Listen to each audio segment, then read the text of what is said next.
The massive floods which have ravaged China over the past months have inflicted a heavy toll on the communist country in terms of property damage and direct economic losses, with the vaunted Three Gorges Dam seemingly inadequate and the death toll remaining suspiciously low. After months of torrential rains and tremendous flooding across the Yangtze River, Yellow River, and Huai River, China's state-run mouthpiece Xinhua on Sunday cited the Ministry of Emergency Management as saying that the rain-triggered floods have affected 80 million people in 27 provincial-level regions as of Thursday.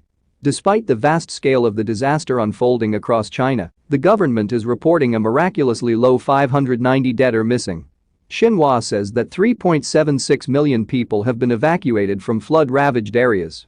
Amid the onslaught, 41,000 homes have collapsed and 368,000 have been damaged. A total of 5.283 hectares of farmland has been damaged, and direct economic losses have climbed to 174.43 billion Chinese yuan, about US $20.66 billion. Compared with the average over the same period in the past 5 years, the number of people affected by floods this year has increased by 23.4%, the number of evacuations by 36.7%, and direct economic losses by 13.8%.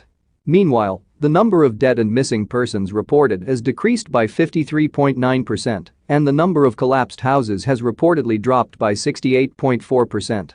Given that this year's floods have not only surpassed anything seen in the past 5 years, but also since 1998 and beyond, it is odd that the number of deaths and collapsed homes would actually decrease, possibly indicating undercounting by officials.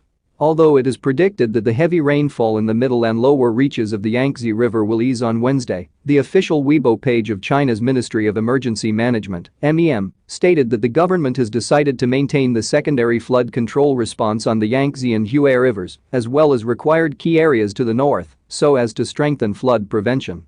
On Sunday, Xinhua announced that the number 9 flood of the year had been declared for the embattled Three Gorges Dam that day. By 2 p.m., the dam's reservoir had recorded an inflow of 50,000 cubic meters per second, and it is expected to peak at 60,000 cubic meters per second by Thursday, according to China's Ministry of Water Resources. By 8 a.m. on Thursday, the flood had passed through the Three Gorges reservoir area and was advancing to the middle and lower reaches of the Yangtze, whose main